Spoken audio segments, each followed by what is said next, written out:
intéressantes et j'espère que nous allons pouvoir continuer à le faire très, très bientôt de vive voix. Je salue aussi notre co-organisateur, Naftali Lévy, du département des activités sionistes à Jérusalem, qui nous permet de pouvoir faire ces directs 2 fois par semaine en direct avec vous.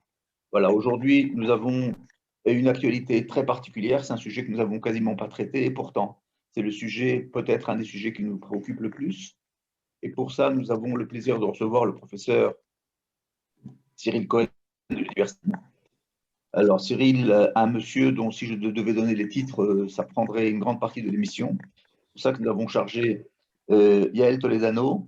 Yael Toledano qui elle-même travaille au département international de l'Université de Bar-Ilan, de nous aider à présenter cette conférence, nous aider à présenter surtout notre invité, un petit peu son parcours et un peu personnel et professionnel, et de pouvoir faire comme nous le faisons toujours, vous donner la possibilité de vous exprimer par le chat qui se trouve en bas de votre écran et par la même remarque, vos questions. Je sais qu'il y en aura beaucoup. Nous sommes simplement 7 fois. Nous devons terminer dans 50 minutes exactement. L'obligation personnelle des uns et des autres nous oblige, donc je ne prendrai pas et je transmets tout de suite la parole à Yael Toledano. Merci, Shavua Tov. Merci beaucoup, Avi, et merci pour cette introduction et merci beaucoup à l'OSM pour cette invitation. Alors, je me présente, je suis Yael Toledano, je travaille à l'École internationale de l'Université de Bar-Ilan. Je suis directrice des relations académiques à l'École internationale. L'Université de Bar-Ilan est une des 5 plus grandes universités en Israël et une aussi des 5 meilleures. Nous sommes localisés dans le centre du pays, dans le centre d'Israël, dans un campus universitaire qui est très vaste, très vert.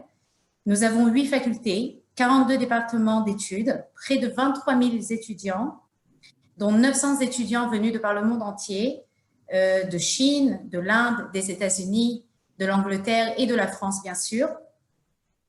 L'Université de Bar-Ilan a été fondée dans l'esprit de la tradition juive et ceci transparaît aussi dans notre symbole universitaire. On peut le voir là juste au-dessus de ma tête. Il y a donc un Sefer Torah, c'est l'excellence universitaire et le Sefer Torah au-dessus. Nous avons 8 facultés, sciences exactes, sciences de la vie, sciences sociales, sciences humaines, études juives, médecine, ingénierie et droit. Je vais vous présenter en quelques minutes un film, une vidéo sur l'Université de Bar-Ilan. Vous allez pouvoir découvrir sa beauté, sa diversité, ses jardins, ses synagogues, ses centres de recherche, ses professeurs et étudiants. Et nous continuerons juste après et je vous présenterai bien sûr le professeur Cyril Cohen et nous rentrerons dans le vif du sujet. Un instant.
Voilà, donc merci. Pour plus d'informations d'ailleurs sur les programmes d'études à l'Université de Bar-Ilan, ou si vous, bien sûr, si vous souhaitez visiter l'université après cette période un peu compliquée, vous êtes bien sûr cordialement invité à prendre contact avec nous. Et là maintenant, je voudrais justement introduire le professeur Cyril Cohen, qui est la raison pour laquelle nous nous sommes rassemblés aujourd'hui. Professeur Cyril Cohen est le vice-doyen de la faculté des sciences de vie à l'Université de Bar-Ilan. Il est directeur du laboratoire d'immunothérapie et président de l'association de recherche contre le cancer en Israël et membre du comité consultatif des essais cliniques sur les vaccins contre la COVID-19 au ministère de Santé israélien. Professeur Cyril Cohen va discuter aujourd'hui des avancées dans le domaine d'immunologie contre le cancer et la COVID-19. Merci beaucoup, professeur Cyril Cohen, d'être avec nous aujourd'hui. Je vous laisse tout de suite la parole. Je voudrais juste rappeler à nos participants que donc, la conférence est limitée à 45 minutes. Nous soulèverons les questions vous pouvez formuler vos questions dans le chat, dans la messagerie chat. Et suite à la conférence du professeur Cohen, nous soulèverons les questions à ces réponses. Voilà. Professeur Cyril Cohen, à vous la parole. Bonjour, merci beaucoup Yael, bonjour et merci aussi à Avi, j'espère que vous m'entendez. Donc je m'appelle Cyril Cohen, je suis originaire de Marseille, j'ai quitté la France il y a 28 ans, j'avais 17 ans à l'époque, j'ai fait mon alia tout seul, sans famille, j'ai décidé de venir en Israël et donc j'ai fait mes études, toutes mes études supérieures en Israël, après j'ai passé plusieurs années aux États-Unis dans les instituts de la santé américains. Et après, donc, je suis revenu à Bar-Ilan il y a 13 ans où j'ai ouvert mon laboratoire de recherche. Et, bon, j'ai plusieurs, je dirais, rôles, aussi bien à l'université qu'en Israël. Et deux de ces rôles, justement, qui ont été mentionnés, un en tant que directeur du laboratoire d'immunothérapie et d'autres au ministère de la Santé dans plusieurs comités, justement, certains comités qui sont liés aux essais cliniques, qui sont responsables des essais cliniques sur les vaccins contre la COVID-19. Donc, ce sont les deux sujets qu'on m'a demandé d'aborder. Je tiens à m'excuser d'avance parce que bon, les limites du temps feront que je ne pourrai pas rentrer dans tous les détails que j'aurais bien aimé.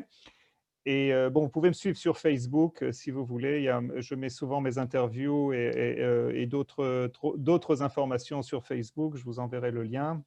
La deuxième chose, c'est que aussi je tiens à m'excuser parce que ça fait quand même 28 ans que je suis en Israël et bien que ces derniers temps, en parlant français un peu plus grâce, je dirais, à mes interventions, je fais quand même des erreurs, donc je vous demande d'être indulgent et de ne pas vous froisser si j'ai fait quelques erreurs à droite et à gauche en français. Voilà, donc ça c'était pour l'intro. Maintenant, on va essayer de parler un peu vraiment de manière assez, je dirais, concentrée sur ce qu'on appelle, je dirais, l'immunologie en général et comment on peut utiliser aujourd'hui l'immunologie contre le cancer et contre la COVID-19. Ça, c'est une photo que l'on a prise au laboratoire. Ça, ce que vous voyez, en fait, ça, c'est une cellule de mélanome, cancer de la peau, qui est attaqué avec deux cellules que nous avons justement modifiées dans mon laboratoire, deux globules blancs qu'on appelle des lymphocytes, qui la reconnaissent et qui la tuent. En fait, notre but dans mon laboratoire, c'est de développer de nouvelles thérapies dans lesquelles on manipule le système immunitaire afin de le rendre plus, je dirais, puissant contre les cellules cancéreuses. En fait, quand on parle du cancer, on parle d'une maladie en fait, où il y a une prolifération anormale des cellules dans notre corps. Ça dépend effectivement je dirais, du tissu, c'est-à-dire de l'organe à la base dans lequel ces cellules commencent à proliférer. Si c'est dans le sein, c'est un cancer du sein. Si c'est dans le pancréas, un cancer du pancréas. Et donc, ces cellules, au lieu, en fait, je dirais, comme toutes nos cellules dans le corps, au lieu de se diviser et d'arrêter leur division, parce qu'on n'a pas besoin qu'elles se divisent sans cesse, eh bien, à cause de mutations, comme on le sait, dans leur ADN, ces cellules se multiplient jusqu'à ce qu'elles créent en fait ce qu'on appelle une tumeur. Maintenant, notre gros problème quand on parle du cancer, ce n'est pas seulement la tumeur, ce qu'on appelle primaire, la tumeur d'origine, mais ce sont aussi ce qu'on appelle les métastases. En fait, chaque tumeur primaire, lorsqu'elle évolue, elle peut en arriver à une situation où elle se connecte à notre système vasculaire et elle, en fait, commence à disséminer ces cellules cancéreuses dans tout le corps. Et donc, les nouvelles tumeurs, ce qu'on appelle les métastases, qui sont créées à la base de la tumeur originelle, en fait, sont les tumeurs qui causent 90% je dirais, des décès à cause du cancer. Donc, en fait, il nous faudrait un système pour aussi bien arrêter la tumeur primaire, mais aussi traquer justement ces cellules cancéreuses qui se baladent dans notre sang et qui créent justement des métastases. Aujourd'hui, on sait qu'il y a plusieurs types de traitements, la chimiothérapie, la chirurgie, qui sont des traitements efficaces, mais malheureusement, on n'arrive pas toujours à cerner le cancer à temps, on n'arrive pas toujours à le traiter avec de la chimiothérapie. Et une des, je dirais, des modalités thérapeutiques qui ont été développées, je dirais, ces 10 dernières années de manière très active au niveau clinique, c'est ce qu'on appelle l'immunothérapie. Et en fait, on avait souvent, je dirais, un gros doute. Est-ce que l'immunothérapie pourrait marcher contre le cancer? L'immunothérapie, en fait, c'est la manipulation du système immunitaire à des fins thérapeutiques. Et pourquoi on a un problème quand on en arrive au cancer? Le problème, il est très simple. Le cancer, comme je vous l'ai dit, se développe de nos propres cellules. Et le système immunitaire a une règle de fer qu'il ne faut pas briser. Tu ne dois pas attaquer le corps humain, ton propre corps, et seulement se concentrer sur nos ennemis qui sont de l'extérieur. Et donc, ce problème, en fait, il est vrai lorsqu'on parle du cancer, parce qu'une fois de plus, le cancer est dérivé de cellules, de nos propres cellules. C'est beaucoup plus simple pour le système immunitaire de reconnaître un virus, en général. Ça, on pourra en reparler dans la deuxième partie de ma conférence. Mais quand on en parle du cancer, le système immunitaire hésite. Il y a un dilemme. Dois-je attaquer le cancer parce qu'il est, entre guillemets, suffisamment étranger, ou dois-je l'ignorer pour ne pas causer de maladie auto-immune? Et en fait, ce dilemme, c'est un dilemme qui nous a, je dirais, travaillé pendant des dizaines d'années. Enfin, peut-être pas moi, parce que l'immunothérapie a commencé un peu, disons, quand j'étais plus ou moins jeune. Mais aujourd'hui, c'est quand même un des points qui nous travaille. Comment on peut convaincre le système immunitaire à reconnaître le cancer comme étranger? Et en fait, on sait que ce n'est pas tout le système immunitaire qui peut reconnaître les cellules cancéreuses, mais c'est essentiellement des globules blancs que l'on appelle les lymphocytes T. Les lymphocytes T sont des lymphocytes qui, en fait, patrouillent dans notre corps. Et deux de leurs, je dirais, rôles, c'est de défendre notre corps contre les virus et donc contre le cancer, grâce à un système très élaboré dont je vais rentrer vraiment dans... Je ne pourrai pas rentrer dans les détails, mais juste vous faire part un peu de ce système. Un système de reconnaissance qui est basé sur des molécules qui ressemblent à des barcodes. Et en fait, le système immunitaire, je dirais, est très performant pour faire cela, mais d'un autre côté, les cellules cancéreuses sont capables d'empêcher cette reconnaissance. Quoi qu'il en soit, nous savons qu'en fait, une cellule T qui reconnaît justement un barcode cancéreux sur une cellule cancéreuse est capable vraiment de la foudroyer, de la détruire très rapidement je dirais, en la fusillant, excusez-moi, cette image, grâce à ce qu'on appelle des balles de protéines, qu'on appelle les balles, des granules de perforine, qui perforent justement les cellules cancéreuses. Mais tout ça, c'est vraiment dépendant de la reconnaissance d'une cellule cancéreuse par une cellule T. Et en fait, c'est un peu, je vous dirais, comme ce que vous voyez au supermarché. En fait, ça va vous paraître un peu bizarre ce que je vais dire, mais c'est un système que le corps utilise ou que nos globules blancs utilisent. En fait, chaque cellule dans notre corps a ce qu'on appelle des barcodes. C'est-à-dire que sur la surface de ces cellules, on a en fait des éléments moléculaires qui disent à notre système immunitaire ce qui arrive à l'intérieur de la cellule. Et lorsque ces barcodes sont modifiés, eh bien, en fait, grâce à leur scanner, les cellules T peuvent reconnaître ces barcodes comme étrangers et décider si la cellule, par exemple, est atteinte d'un virus, comme on voit avec la COVID-19, ou atteinte d'un cancer. Et s'il y a justement reconnaissance, le système immunitaire décide de sacrifier, de tuer ces cellules pour ne pas que ces cellules, une fois de plus, prolifèrent ou qu'elles permettent au virus de proliférer. C'est un système qui est très, très, très performant. Et donc, ce barcode là, qui est en fait symbolisé par cette bille rouge, qui est en fait, je dirais, un barcode biologique, chimique, permet au système immunitaire, grâce à ces scanners que l'on appelle les récepteurs des cellules T, permet au système immunitaire de différencier entre les cellules normales et les cellules cancéreuses.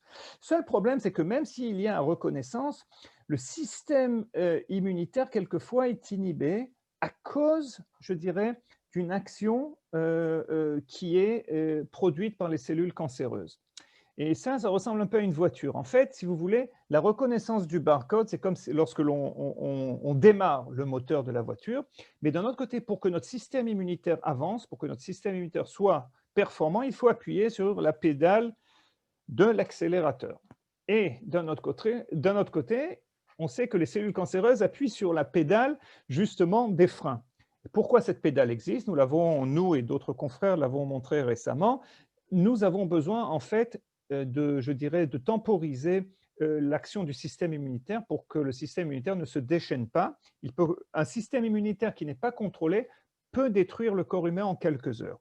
Donc en fait, il faut de manière générale, sur notre système immunitaire, il y a des accélérateurs et des freins, et les cellules cancéreuses savent comment appuyer de manière, je dirais, assez forte sur les freins pour empêcher l'action du système immunitaire. Donc même s'il y a reconnaissance, notre système immunitaire est inhibé à cause justement de ces freins. Et justement, ces derniers temps, plusieurs thérapies ont été développées pour permettre au système immunitaire de ne pas prendre en compte les freins qui sont activés par les cellules cancéreuses. Et ça a été ce qu'on appelle la révolution de l'immunothérapie il y a de cela une dizaine d'années. Le prix Nobel a été décerné à Jim Allison il y a exactement 2 ans. Jim Allison, justement, qui a découvert ce système, un collègue, justement, avec qui j'ai eu l'occasion, justement, de parler plusieurs fois, et qui a démontré que si on arrive à temporiser ou du moins à empêcher les cellules cancéreuses d'appuyer sur ce frein, eh bien, on peut permettre au système immunitaire de combattre plus efficacement le cancer. Et donc, en fait, à cette base, je dirais justement des barcodes, de la reconnaissance des barcodes et de ces systèmes de freins et d'accélérateurs ont été développés plusieurs, je dirais, systèmes thérapeutiques d'immunothérapie dans lesquels on peut prendre des cellules T de patients, aussi bien les cellules qui se trouvent dans certains types de cancers, par exemple comme le mélanome ou le cancer des reins, les faire pousser à l'extérieur du corps, dans le laboratoire, et les réinjecter après les avoir gâtés avec toutes sortes de produits biologiques, les réinjecter chez le patient, ou, comme je pourrais le dire aussi, les modifier génétiquement pour les rendre par exemple immunes, comme ce que l'on fait dans mon laboratoire, aux mauvais signaux que le cancer essaye de transmettre au système immunitaire. Donc, la première approche dont je parlais, c'est prendre vraiment la tumeur, isoler les globules blancs, les faire pousser dans le laboratoire et les réinjecter dans le corps. C'est un système c'est une méthode qui a été développée par le Dr Rosenberg, avec qui j'ai eu le privilège de travailler pendant 4 ans aux États-Unis dans l'Institut national contre le cancer à Washington. Et donc, en fait, dans cette méthode, en fait, on peut réapprendre au système immunitaire qui est un peu impuissant, lui réapprendre à reconnaître les cellules cancéreuses, même si on parle d'une tumeur ou de tumeurs qui sont très, très grosses. Voilà, ça, c'était un patient qui était venu chez nous, qu'on a traité avec ses propres cellules, qu'on a fait pousser en laboratoire et qu'on lui a réinjecté. Ça, c'était à peu près, je dirais, 3 ans après le premier traitement. Et ça, c'est 13 ans après le traitement. C'est un patient avec lequel nous avons gardé contact. Je tiens à rappeler que je ne traite pas de patients dans mon laboratoire. J'ai, je dirais, des collaborations avec différents hôpitaux, je dirais, aux États-Unis et en Israël, dans lesquels on essaye de mettre au point de nouvelles thérapies. Ce patient a été traité avec ses propres cellules. D'un autre côté, qu'est-ce que l'on fait si on ne trouve pas ces globules blancs à l'intérieur des tumeurs, ou qu'on parle de tumeurs où il n'y a pas, ou on parle de cancer où il n'y a pas vraiment de tumeur, comme les cancers du sang?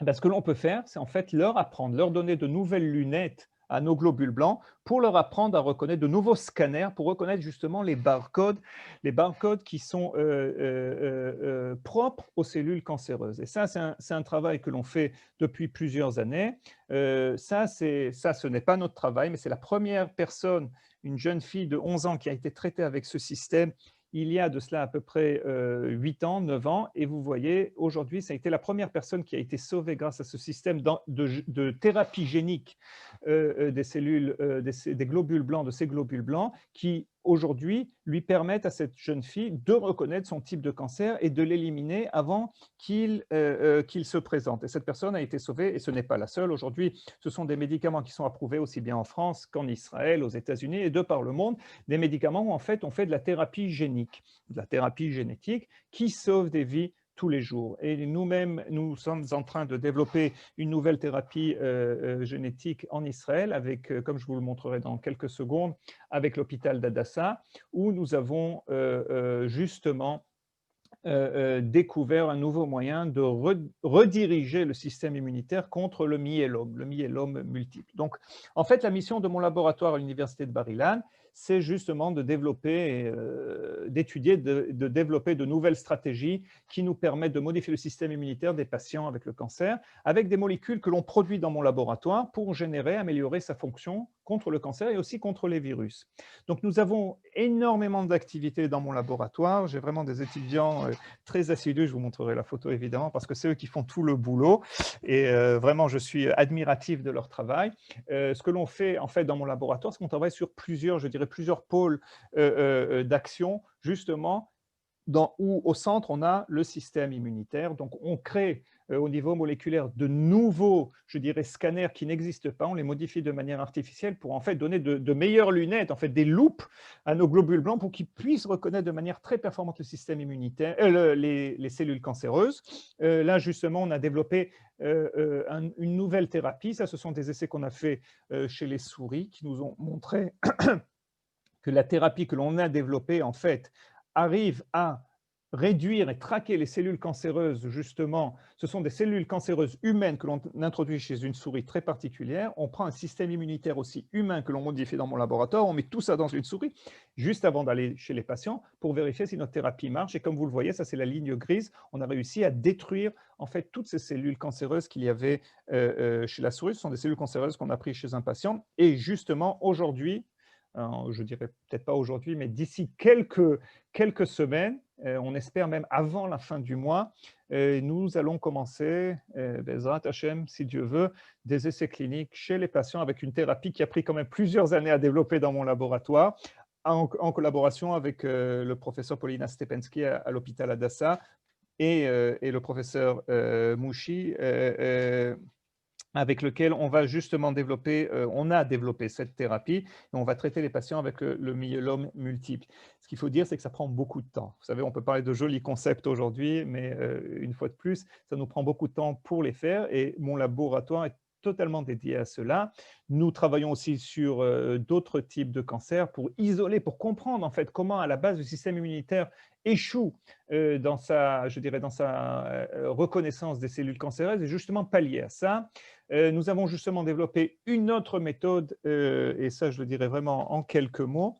En fait, on s'est rendu compte, comme je vous l'ai dit, que les cellules cancéreuses appuient sur le frein. Ce que l'on a fait dans cette méthode, c'est que l'on a en fait on a introduit un changement, une molécule artificielle qui n'existe pas dans les cellules T. Et en fait, ce qu'on a fait, imaginez, c'est comme si on parlait d'une voiture et qu'en fait, en sachant que les cellules cancéreuses appuient sur le frein, on est rentré dans le moteur de la voiture et on a déconnecté le frein et on l'a branché à l'accélérateur. Et en fait, ce que les cellules cancéreuses ne savent pas, c'est qu'en fait, en appuyant sur le frein, eh ben, ils accélèrent le système immunitaire, la fonction du système immunitaire. Et donc, on arrive à tricher avec les cellules cancéreuses. Et justement, ces méthodes aussi, si Dieu veut, nous allons bientôt les appliquer. Nous avons prouvé qu'elles sont très efficaces chez les animaux et comptons les appliquer surtout grâce au soutien de la Fondation Adélis qui nous soutient dans nos activités. Nous comptons justement les appliquer chez les patients. Donc, en gros, pour conclure cette partie dédiée au cancer, on sait que le système immunitaire peut reconnaître et combattre le cancer, mais sa fonction n'est pas toujours, je dirais, adéquate et optimale, et on peut donc assister ou l'assister de manière, je dirais, génétique, en le reprogrammant génétiquement le système immunitaire des patients pour lui permettre de reconnaître et tuer les cellules cancéreuses sans affecter les cellules saines.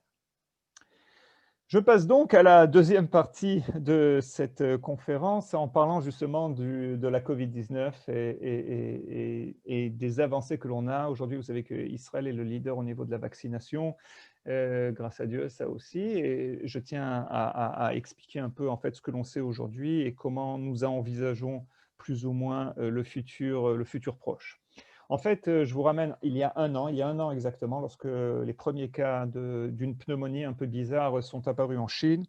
Et en fait, cela nous a tous interpellés. Je n'ai aucun mal à dire sincèrement, qu'à la base, nous ne pensions pas que cela serait aussi grave. Nous pensions que c'était encore une petite grippe asiatique qui sera vite, je dirais, résolue. Et que le monde continuera de tourner comme d'habitude. Mais malheureusement, ce qu'on s'est rendu compte, c'est qu'en fait, cette pandémie qui est due à un virus que l'on appelle le SARS-CoV-2, qui est un des 7 coronavirus qui attaquent l'homme, est beaucoup plus sérieuse que ce que l'on pensait. En fait, on a en fait, je dirais, 7 virus qui appartiennent à cette famille, 4 qui causent des rhumes, tout simplement, qui sont des virus qui ne sont pas du tout dangereux, et 2 que l'on connaissait jusqu'à présent. Un, c'était le SARS, en français vous dites, je crois, le SRAS, et le deuxième, c'est le MERS, qui avait justement causé quelques milliers de morts, mais sans, je dirais, ça nous avait fait un peu peur, mais sans trop nous tracasser. Le gros problème, c'est le SARS-CoV-2. Le SARS-CoV-2 qui cause la Covid-19, qui a fait jusqu'à aujourd'hui plus de 2 millions, au moins, plus de 2 millions de morts, et qui a infecté à peu près 100 millions, même plus 100 millions de personnes. Et donc, en fait, ce que l'on sait, le gros problème qu'on a avec ce virus, c'est qu'il est souvent asymptomatique. Et en fait, les gens qui sont touchés et qui sont porteurs se baladent et distribuent ce virus à droite et à gauche. Donc, ce virus, comme les autres virus, est formé en fait d'une enveloppe. Et à l'intérieur de cette enveloppe, un matériel génétique qu'on appelle l'ARN du virus. Et sur la base de ce virus, en fait, on voit, sur la membrane de ce virus, on voit des pics comme ça, ce qu'on appelle les spikes. Vous voyez, j'ai même mon modèle là, de virus qu'un ami à moi m'a préparé. Et en fait, grâce à ces spikes, grâce à ces pics, ce virus arrive à s'attacher à nos cellules, essentiellement nos cellules pulmonaires, et à causer une infection. Vous voyez, par exemple, ces petits points jaunes, ce sont des virus du corona qui attaquent une cellule pulmonaire. Et en fait, qu'est-ce qui arrive? En fait, comme tous les virus, ce virus rentre dans nos cellules, je dirais, les kidnappent, entre guillemets, en fait, changent leur destinée et causent à nos cellules de produire plus de virus en les détruisant. Et en fait, en détruisant les cellules pulmonaires, on a une pneumonie. En général, cette pneumonie est résorbée dans la plupart des cas lorsque les patients sont malades. Il y en a beaucoup qui sont aussi asymptomatiques. Le problème, c'est que quelquefois, malheureusement, on se rend compte que ces cellules, lorsqu'elles meurent, déclenchent une alarme au niveau du système immunitaire qui est grave, et même très grave, parce qu'au-delà de la pneumonie, on a souvent ce qu'on appelle une tempête de cytokines, tempête cytokinique. En fait, notre système immunitaire perd le contrôle. Ça, c'est un gros problème que l'on a. Et en fait, en perdant le contrôle, il déclenche une réaction surinflammatoire qui cause une sécrétion de liquide dans les poumons et en fait qui étouffe le patient. Et c'est en fait le gros problème que l'on a avec cette infection. Et souvent, à ce stade-là, il n'y a pas beaucoup de virus. En fait, c'est le corps qui est déréglé, malheureusement, le système immunitaire qui est déréglé et qui perd le contrôle et qui tue en fait le patient, comme je vous le disais. Donc, ça a été très vite. Hein. Je vous rappelle que, bon, on pense que ça a commencé avant ce que la Chine nous a dit, on pense que ça a déjà commencé en automne. Mais dès le mois de décembre, on a des rapports et des communiqués de la Chine comme quoi c'est une maladie qui est transmissible et qui passe d'être humain en être humain, apparemment grâce à, je dirais, la voie respiratoire. En quelques mois, on se retrouve avec une pandémie qui attaque le monde entier, mais je dois dire aussi que qu'en quelques mois, on commence aussi des essais de vaccins, une chose qui est inouïe, qui n'a jamais été faite auparavant dans l'histoire, je dirais, de la médecine moderne. En fait, quand on parle de développer un vaccin, je vous le disais, on a besoin de stimuler nos défenses immunitaires. Les cellules qui sont au centre du vaccin, ce sont aussi les cellules T, donc d'où l'intérêt que j'ai pour ces cellules aussi dans mon laboratoire, et aussi les cellules B, les lymphocytes B, qui produisent des anticorps. Donc il faut une collaboration entre ces deux types de cellules pour permettre une réponse antivirale efficace. Maintenant, en fait, ce que l'on essaye de faire quand on développe un vaccin, c'est en fait d'apprendre à notre système immunitaire à reconnaître le pathogène, le virus ou le microbe, dans notre cas là, le virus, avant que ce virus ne cause la maladie. Donc on essaye de préparer notre système immunitaire en lui apprenant, en lui injectant une substance qui ne cause pas la maladie ou qui ne cause pas de maladie grave, mais qui pourra lui apprendre à reconnaître tous les talons d'Achille justement du virus. Et donc, on connaît ce système, le système de vaccination développé par Edward Jenner il y a déjà plus de 200 ans contre la variole. Très intéressant. Déjà à l'époque, il y avait des gens contre les vaccins, ce n'est pas nouveau. On racontait justement que si vous receviez le vaccin de Jenner, vous auriez vu qu'il a été développé dans une vache. C'est pour ça qu'on appelle d'ailleurs un vaccin, vaca. Vaca, c'est une vache en latin. Eh ben, vous développeriez une tête de vache ou des corps de vache, etc. Mais bon, comme on l'a vu, ça ne se passe pas et au contraire, la variole a été éradiquée. C'est la seule maladie éradiquée dans l'histoire humaine grâce à la vaccination. Louis Pasteur, je pense que certains le connaissent, Louis Pasteur qui a développé aussi les propres vaccins grâce à des bactéries tuées, des bactéries inactivées. Et en fait, je dirais que le XXe siècle a été le siècle de la vaccination et des antibiotiques qui ont vraiment changé et sauvé des millions et des millions de personnes. Je tiens à dire que, par exemple, au XXe siècle, il y a eu quand même 300 millions de personnes qui sont mortes de la variole. Aujourd'hui, pas une seule. Donc la vaccination est vraiment, je dirais, une des avancées les plus sensibles et importantes de la médecine moderne. Et grâce à justement la vaccination, des maladies que l'on connaissait comme la diphtérie, la polio, la rougeole, la rubéole, la varicelle disparaissent. Maintenant, quand on arrive à la Covid-19, on s'est rendu compte que l'on a développé des vaccins très, très rapidement. La question, et je suis quelquefois, on me demande souvent comment ça se fait qu'on a aussi rapidement développé des vaccins. Eh bien, écoutez, petit 1, on a utilisé des technologies beaucoup plus performantes et beaucoup plus modernes. Par exemple, les technologies d'ARN que je vais mentionner dans quelques secondes. On a investi énormément. Il faut aussi comprendre qu'il est beaucoup plus simple de développer un vaccin contre, par exemple, la Covid-19, où il y a à peu près un demi-million de cas par jour, que développer un vaccin contre, je ne sais pas moi, le Ebola, où on a, je ne sais pas, une dizaine de cas par jour, il faut les traquer, etc. Donc, on a beaucoup plus de patients ou de personnes à traiter, et donc ça nous aide. Il y a aussi d'autres raisons. On avait aussi, je dirais, des connaissances sur les coronas. On savait exactement comment formuler nos vaccins. Donc, tout cela nous a mené en moins d'un an à créer des vaccins qui sont aujourd'hui implémentés et qui sont utilisés chez l'être humain. On a à peu près 200 vaccins qui sont développés dans le monde entier. Et on a déjà 3, 4, 5, même je dirais un peu plus, une dizaine de vaccins qui sont déjà chez l'être humain. Bon, les plus connus dans le monde occidental, c'est Pfizer et Moderna, et aussi AstraZeneca. Pfizer et Moderna sont des vaccins qui sont basés sur l'ARN, ça je vais en parler dans quelques secondes. AstraZeneca, un vaccin qui est basé sur un vecteur, un virus vecteur. On a trafiqué ce virus pour le transformer en un virus qui communique justement la recette, comment notre corps pourrait créer des protéines virales sans créer de virus. Et on a aussi d'autres virus et d'autres vaccins, d'autres stratégies que l'on utilise. Donc, en fait, les vaccins à base d'ARN, qu'est-ce que l'on fait? On prend, une fois de plus, la recette. Notre corps est plein d'ARN. Okay, notre corps fonctionne sur l'ADN et l'ARN. Et donc, on prend une partie de l'ARN viral que l'on protège avec une couche de graisse, une couche de lipides, et on l'introduit justement dans l'épaule, dans le muscle. Et donc, quand ces particules de vaccin sont introduites, en fait, notre corps les absorbe, lit la recette qui a écrit dans ce petit bout d'ARN et comprend qu'il faut produire en petite quantité une protéine virale qui sera donc présentée au système immunitaire. C'est le même système des barcodes dont je vous ai parlé il y a quelques minutes. Et là, nos cellules T, vous voyez, T-cells, ce sont les cellules T, reconnaissent cette protéine, cet antigène viral et disent aux cellules B de créer des anticorps. Et c'est comme ça en fait qu'on se vaccine. Il nous faut 2 doses à espace de 21 jours ou 28 jours, ça dépend du vaccin, si c'est Moderna ou Pfizer. Et donc, en fait, c'est grâce, je dirais, grâce à ces nouvelles technologies, on a été capable de créer des vaccins en un temps record, comme je vous le disais, en une dizaine de mois.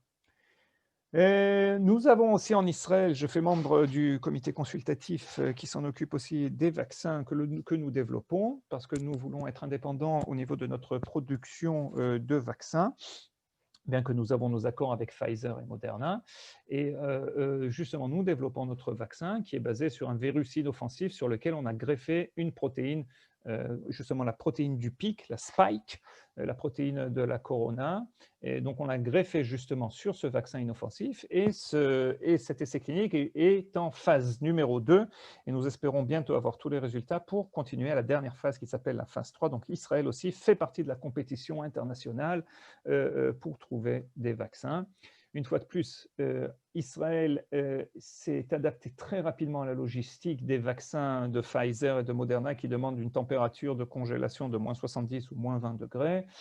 Une des choses qui nous inquiète aussi, ce sont les variantes, comme vous l'entendez, les variantes britanniques, sud-africaines, maintenant la variante brésilienne. Est-ce que le vaccin sera efficace contre ces variantes ou non? Nous avons déjà des preuves que contre la variante britannique et apparemment contre la sud-africaine, oui.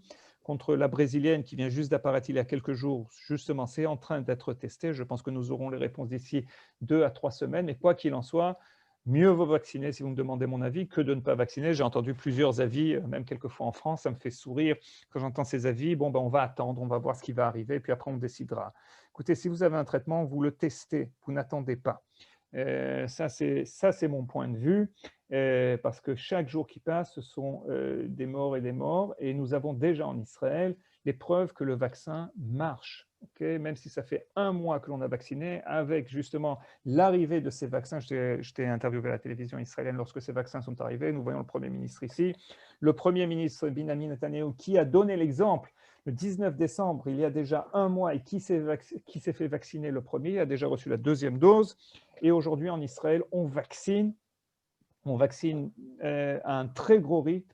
Comme je vous le disais, nous sommes les leaders de la vaccination dans le monde, et le vaccin fait aujourd'hui déjà ses preuves en faisant chuter chez les personnes vaccinées les cas et les cas sévères aussi. Nous attendons une fois de plus, vous savez, on est en plein milieu de la vaccination. La plupart des gens ont reçu déjà 2 millions et demi de personnes n'ont reçu qu'une seule dose. Là, on a commencé, ça fait déjà 1 semaine qu'on donne la 2e dose. Là, on parle, ma femme est en train de recevoir sa 2e dose.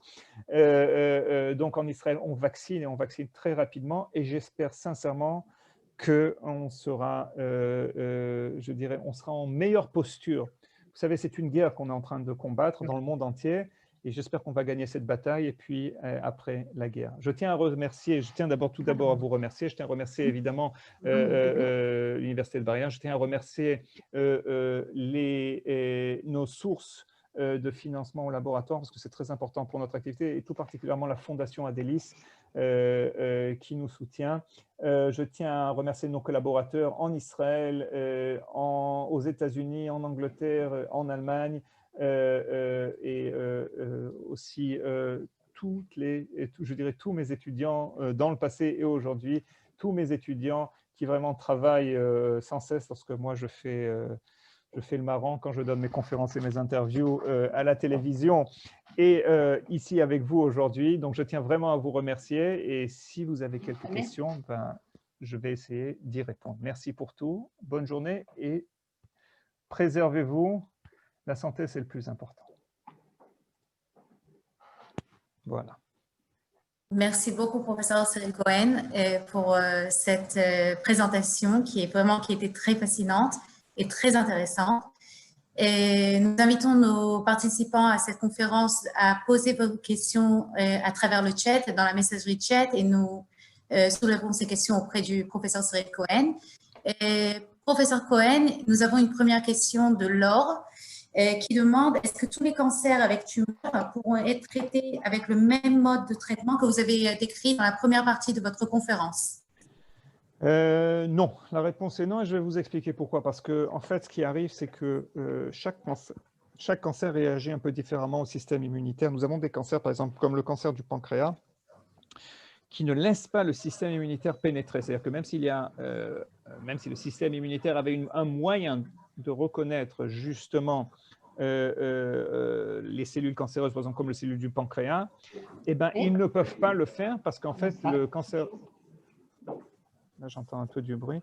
Et donc, en fait, ce cancer s'isole du système immunitaire. Donc, c'est très dur pour le système immunitaire de l'attaquer. Bon, on pense tous, et je ne suis pas le seul, on pense tous à plusieurs solutions. Vraiment, on y travaille. Je ne suis pas, on est une centaine de groupes dans le monde entier, une fois de plus, dans plusieurs pays, comme j'en parlais, qui y travaillent. Il y a beaucoup de compétition aussi. Et puis, c'est très bien la compétition, parce que ça nous permet d'avancer beaucoup plus rapidement.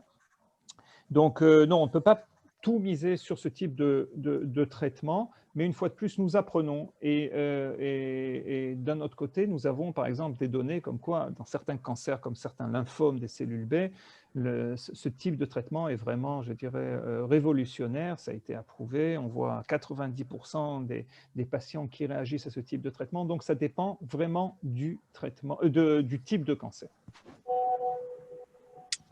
Merci. Nous n'avons pas énormément de temps, donc je vais essayer justement de soulever les questions principales au sujet du COVID-19. Nous avons une question ici. Est-ce que nous avons assez de recul pour savoir les effets secondaires du vaccin? Alors, je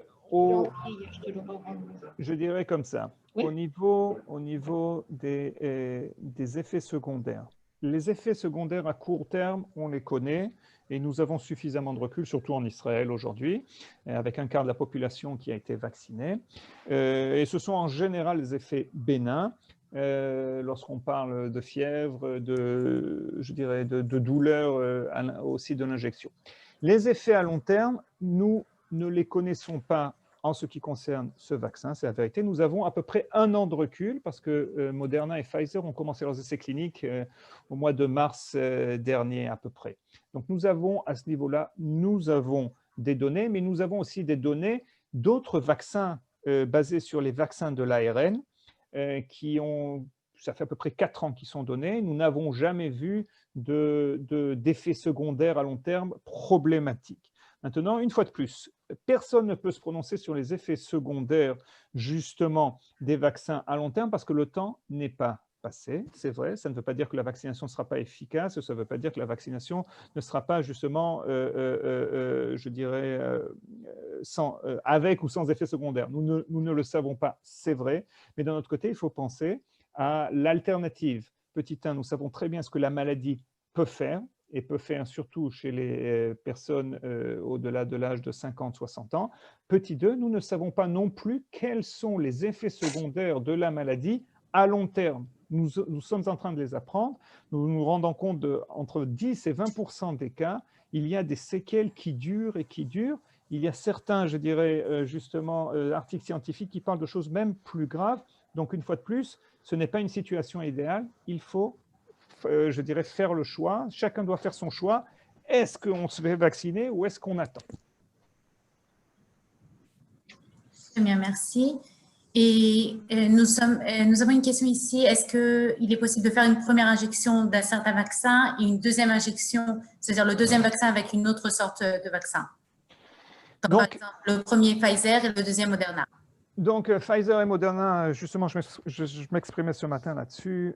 Pfizer et Moderna, ils ne sont pas très différents. Je vous dis sincèrement, vu qu'on est en période d'urgence, nous basons nos raisonnements sur les essais cliniques qui ont été faits. Cela concerne l'intervalle de 3 ou 4 semaines entre les deux vaccins. Cela concerne aussi le type de vaccins qui sont faits.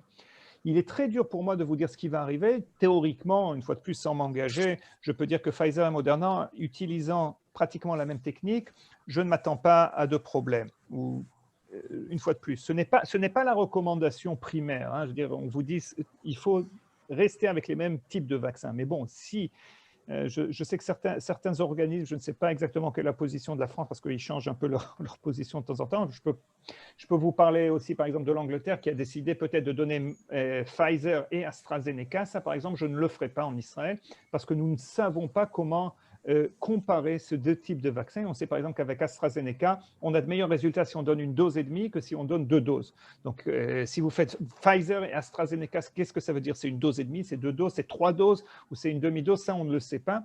Donc, moi, personnellement, s'il n'y a pas urgence, je conseillerais de rester avec le même type de vaccin. Au pire, Pfizer et Moderna, ça ne m'inquiète pas trop.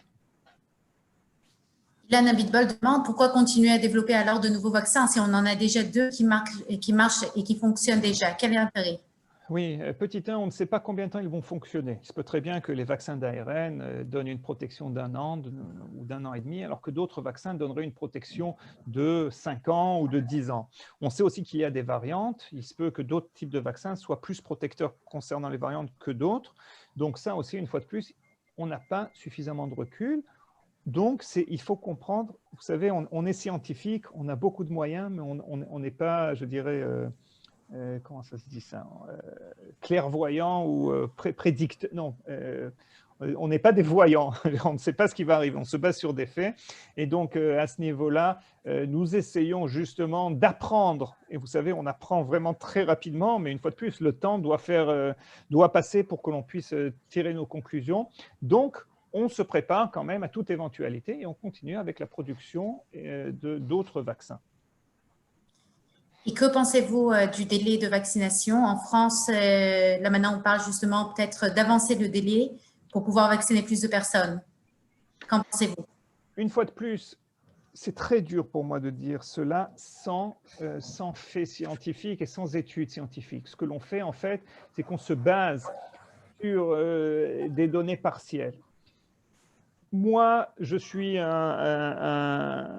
favorise en fait les études qui sont basées sur des faits, sur les essais cliniques. Ce que l'on sait, c'est que 3 à 4 semaines, c'est optimal pour les vaccins.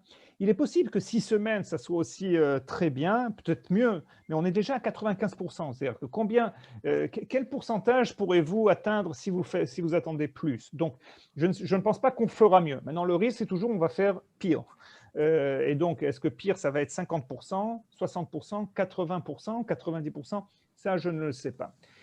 Ça, c'est en train d'être testé. Une fois de plus, moi, si vous me demandez mon avis personnel, il faudrait préserver ces 3 semaines ou 4 semaines d'intervalle. D'un autre côté, je peux comprendre que l'on n'a pas suffisamment de vaccins, que l'on voudrait vacciner beaucoup plus rapidement et donc toucher plus de population grâce à ces vaccins. Je peux comprendre la décision. C'est un débat. C'est un débat scientifique. Je ne l'annule pas. Je ne la considère pas comme invalide. Je dis juste que moi, personnellement, c'est très dur pour me prononcer là-dessus et je préfère rester avec nos 3 ou 4 semaines à l'origine. Merci. Et nous avons aussi 2 autres questions qui se ressemblent assez. Est-ce que nous pouvons vacciner des femmes enceintes? Et la deuxième question, est-ce qu'il est possible de vacciner une personne avec un lupus?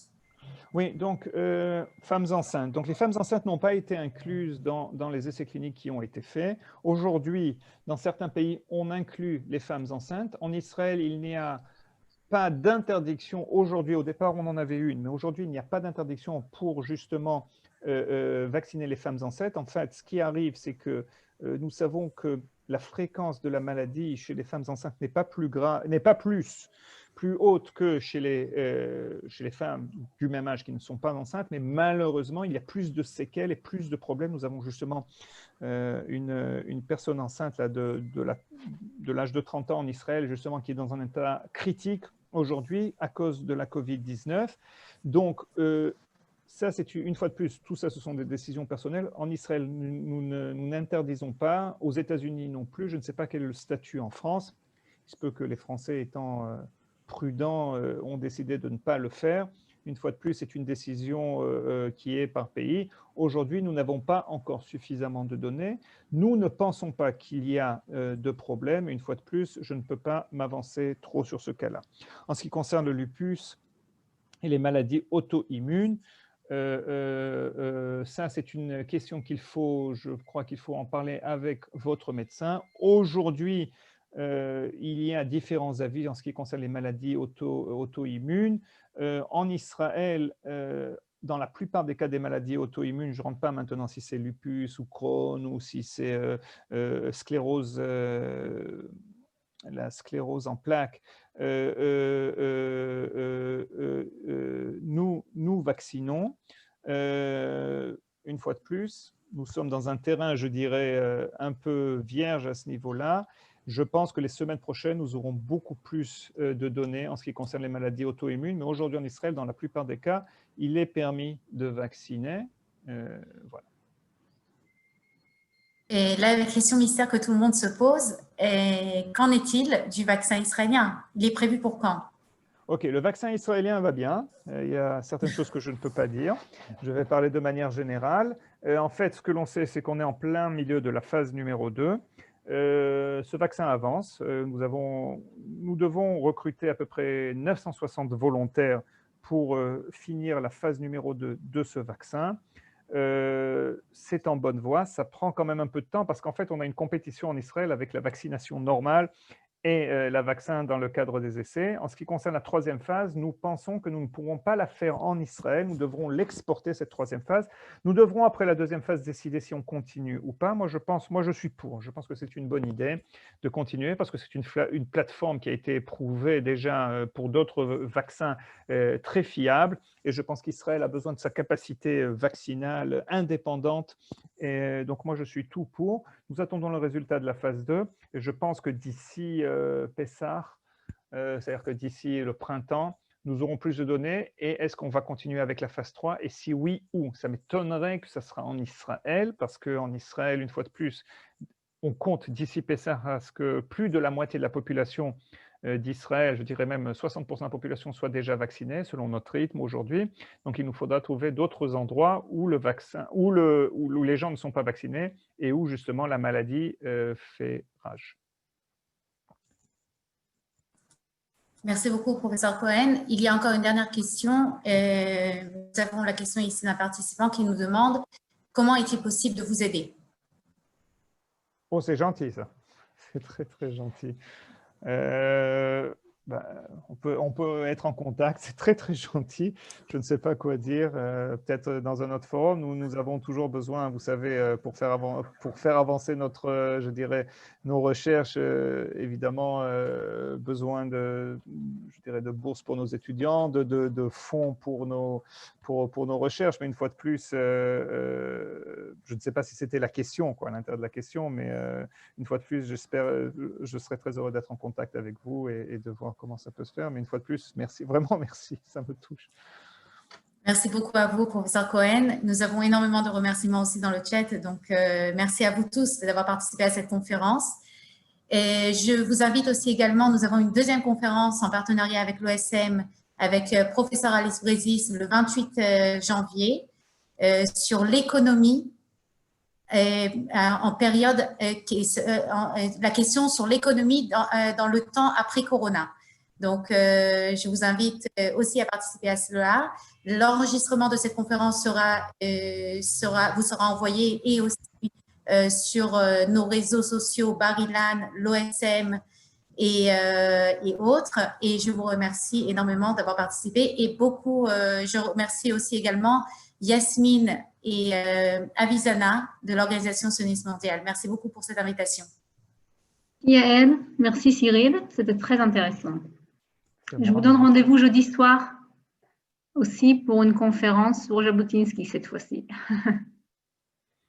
Toda Rabba, Shavua Tov de Jérusalem et à très bientôt de vous voir. Et merci encore, professeur Cohen, de cette très large présentation, très intéressante pour nous. Merci beaucoup. Shavua Tov. Moi, je vous souhaite à tous beaucoup de santé et que l'on ait l'occasion de se voir finalement pas seulement par Zoom, mais de se voir vraiment en personne. Et je vous souhaite vraiment beaucoup de santé et plein de bonnes nouvelles. À très bientôt. Toda Rabba. Merci beaucoup. Bye, Shavua Tov. Merci.